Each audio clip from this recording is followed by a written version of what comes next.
welcome to County Connections. Today we're going to be talking about airport improvements. I have two guests with me today. I have on my immediate left is Ryk Dunkleberg, who is with the consulting firm Mead & Hunt, and he has been doing airport master plans and planning for airports for a very long career. Right. Welcome. And I also have John Kinney, who is, I guess we can't call him a new airport director anymore. He's been here for over a year. And he has a very long background in airport directing and managing, a 30-year career of airports of all sizes, from big ones to little ones. Welcome. Thank you. Thank you.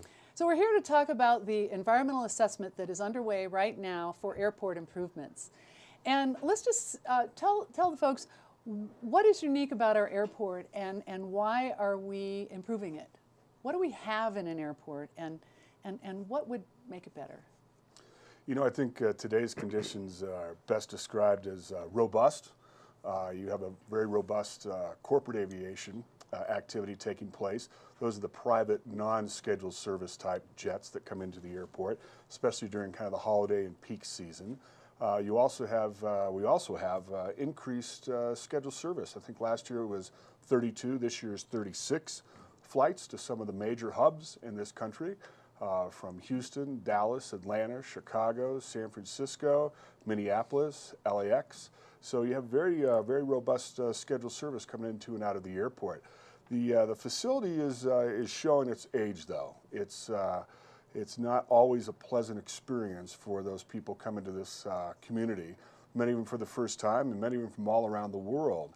And what is our strength is the beauty of the Rockies and our close proximity, probably the closest airport in North America, if not the world, to that of a ski area.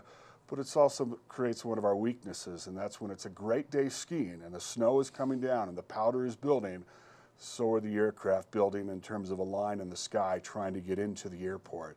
So that's what makes it challenging. So you do have, at periods of times, a rather longer dwell time of passengers in the terminal, as well as aircraft having to divert to other airports. So some people describe it at times that when it's the best skiing conditions, it's the most challenging to get into this airport, but it's also worth the wait, because once you're here, it is truly paradise. So we hear that a lot from folks as well. So you have a we have a very robust activities going on at the airport. Why some of the changes that you're talking about? It was simply that at that point in our maturity curve of an airport, where the Federal Aviation Administration, who is our big partner in this development and maintaining this airport in a safe manner, has asked us to do a variety of studies that all airports, for the most part, do. And it started with a master plan back in 2012, and it took a look at about a 25-year snapshot of what is the airport today and what does it need to be in the future if you looked at kind of an unconstrained version of natural growth based on normal market indicators. And you take that forecast and then you take a look at your facilities and see where do you have a gap and do you need to make any improvements. So actually this piece of paper or this map that we have right here is actually the 20-year snapshot, development snapshot for the Aspen Airport. Now, is this what we're going to do? No.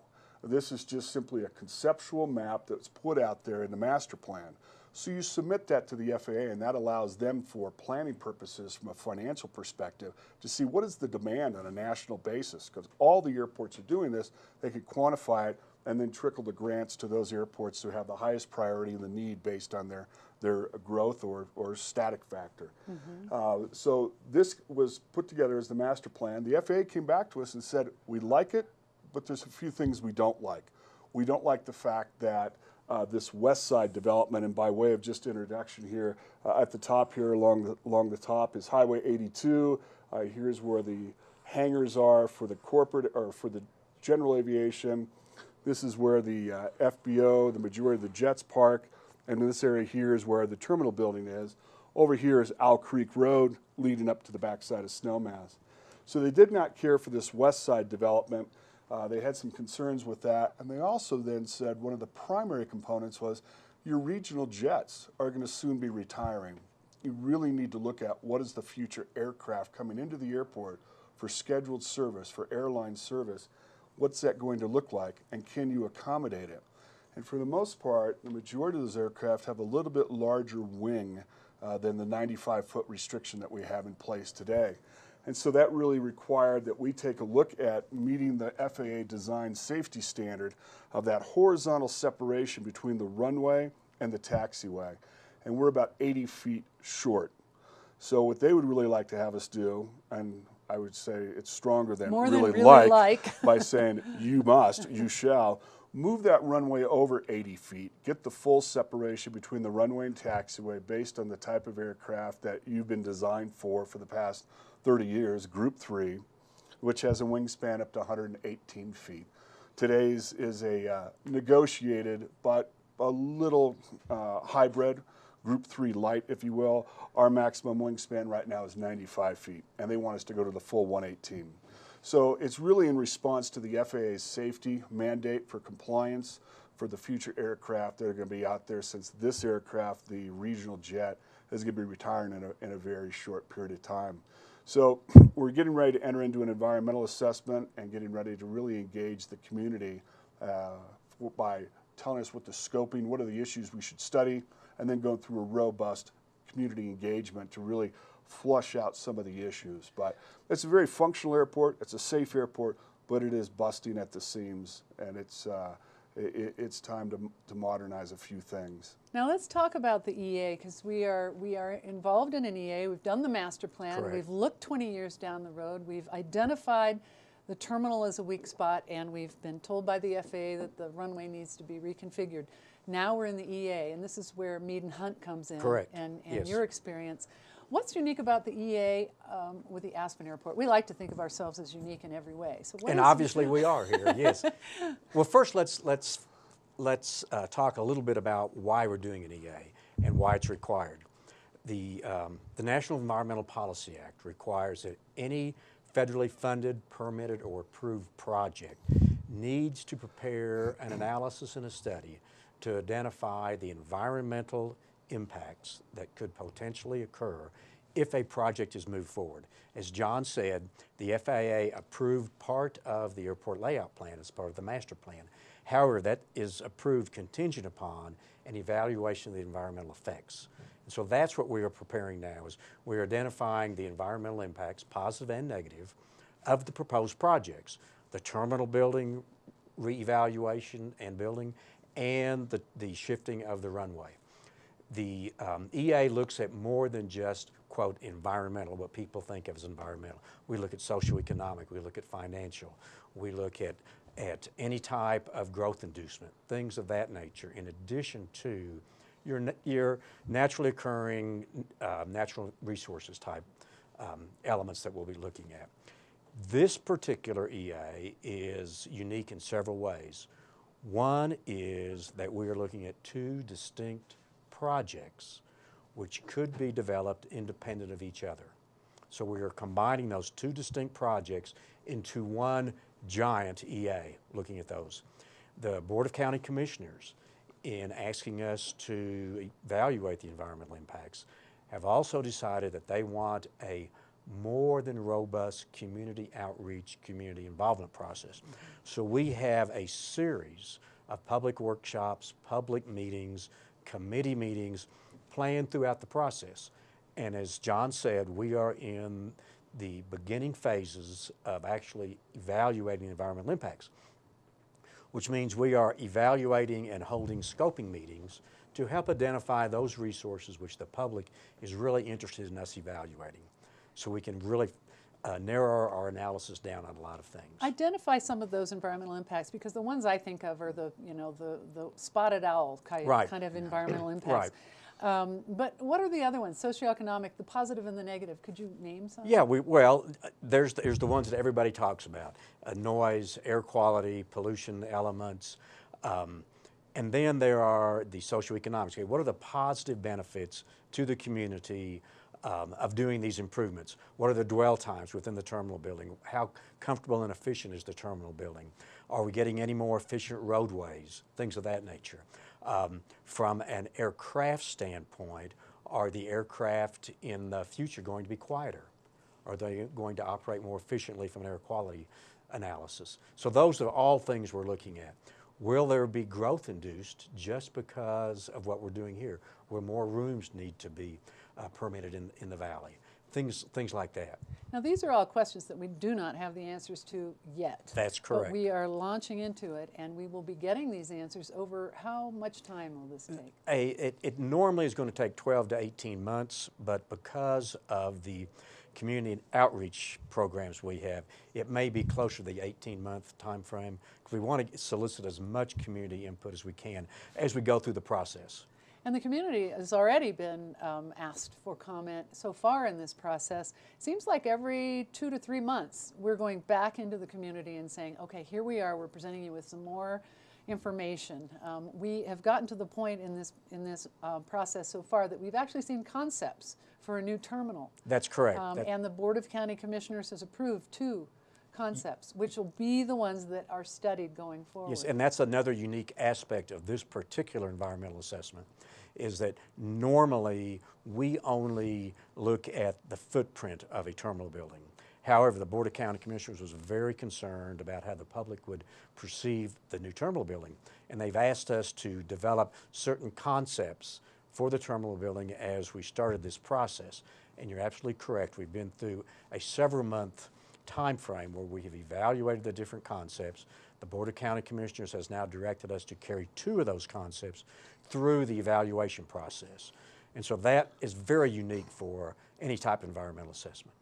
Now, talking about the terminal, what is your vision for a terminal based on what you've seen happens here during the busy times, the snowy times, the sunny times?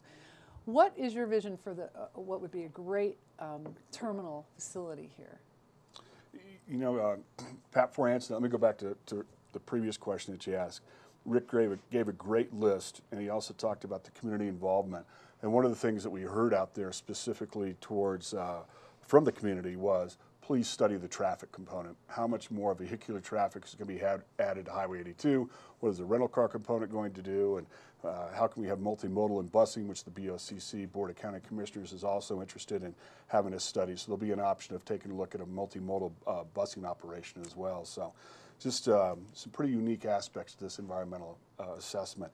But you know, to put that effort a little bit into context, because you're right, it was confusing to the community. I kept saying, no, this is our 3rd meeting now. Why are we meeting on this? If you push rewind and go back about 18 months ago, and you take a look at the totality of the improvements that were shown on this previous graphic, there was really 2 environmental assessments that were originally targeted to be launched. And they were about 9 months staggered in terms of their start time. People kept saying, well, why do you want to have 2 separate? Why don't you combine them into one? You're confusing us. It's kind of the chicken and the egg. So we heard that loud and clear, and we went back to the FAA, and we made some adjustments, made some economies of scale by rolling 2 environmental assessments. As Ryk was mentioning earlier, there's 2 purpose and needs that coming out of this. And we rolled 2 environmental assessments into one. We also said, you know, we can't do a development of this size for this size airport. This is a big project for this size airport. So the west side development is now still on the radar, but off the immediate planning horizon for what's happening in the environmental assessment. That's 10, 15 years down the road in terms of that west side development along Owl Creek Road. So Owl Creek will have minimal adjustments and all within the right-of-way, existing right-of-way.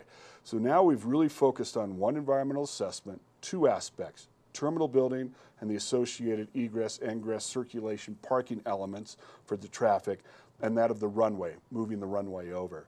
So now we're really narrowing in those 2, as Ryk said, 2 scenarios being brought forth via the BOCC's approval to take out in the community and start the dialogue. Right. So that's kind of the context. I hope that helps in terms of some of the viewers understand, wow, now what are we doing? Yeah, yeah.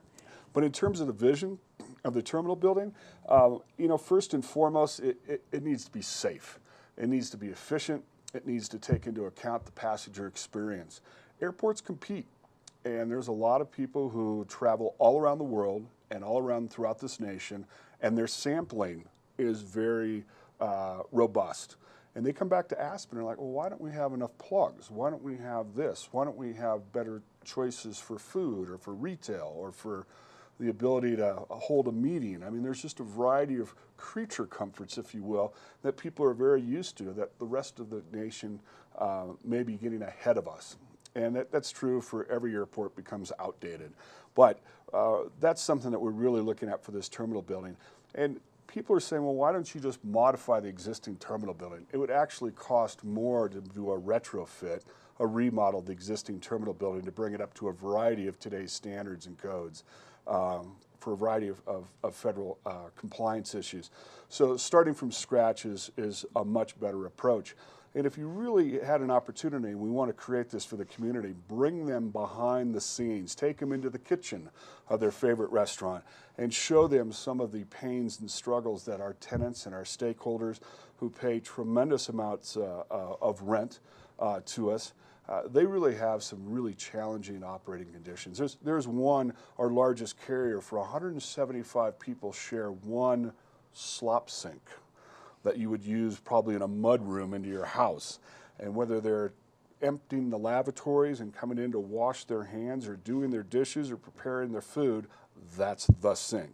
And for us to run a new water line in there is over $100,000. It's just one indicative of example of how antiquated, outdated, useful life has reached its peak. It's on tilt that terminal building is at right now. So it's really time to build a new one, give it the impression that the community coming and going into this great resort community has, because it's their first impression and it's their last impression of this community. And right now, I think we're a little out of sync with the rest of the community in terms of that passenger experience given our existing terminal building. Let me just expound on that a little bit.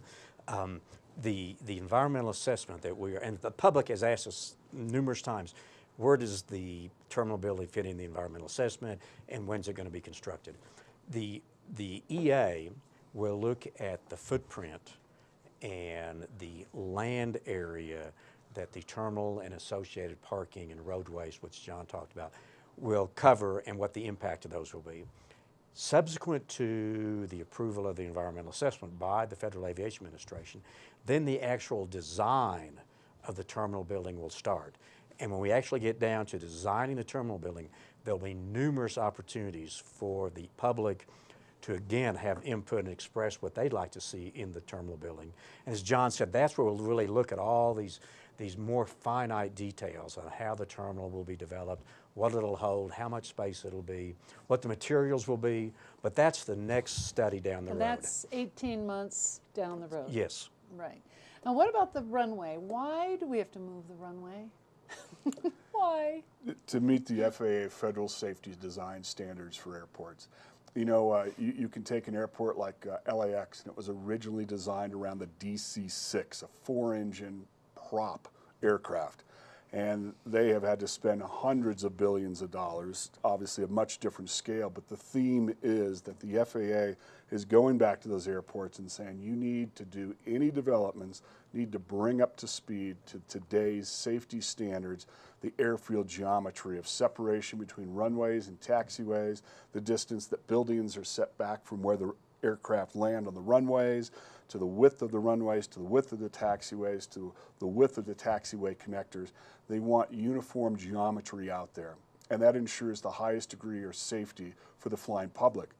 And the FAA is somewhat of a reactionary agency just by its very nature as aviation is, and it takes accidents, unfortunately. So these lessons learned are based on fact that they have had accidents around the country where runways and taxiways are too close, overrun areas off the end of the runway, which is not our issue, have caused fatalities and accidents. And so the FAA is going throughout the country, and it was mandated by Congress for the end of the runways to meet those standards after there were several high-profile accidents, especially one at Chicago Midway involving Southwest Airlines. So it's just a natural evolving safety standard that the FAA is embracing and equally applying to all airports. You must prove that you cannot meet the safety standard. We did a study after the master plan called the Air Service Development Study and clearly showed we could meet the safety standard. Therefore, the FAA is saying we will provide you with basically 90% funding for this project, and we'll move this forward, but you need to meet safety standards so that you can operate to the highest degree of safety, not only at Aspen, but in the safety network throughout the nation. We don't want you to be a one-off. We want you to be part of that system. And it's very important to understand that the FAA is not calling out Aspen, Pitkin County Airport as an individual. They're doing this at every airport, as John said, in the country. They need to have uniform standards. And as aircraft evolve, then the standards need to evolve with those. And we need to be able to meet those standards. Now the subject that comes up and is we've been talking about is larger aircraft. You know, we were very proud of our 95-foot wingspan limit for many, many years in Aspen, and the airline industry is changing. The community has told us they are concerned about how big is big.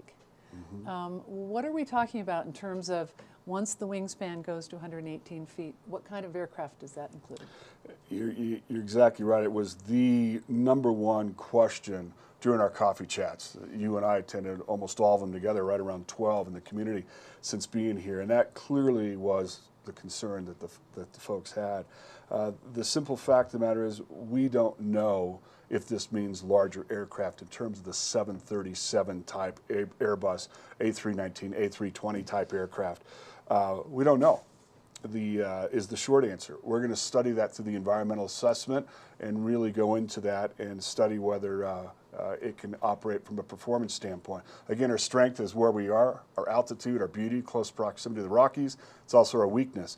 Several of those aircraft, including United Airlines, has told us 737 won't work.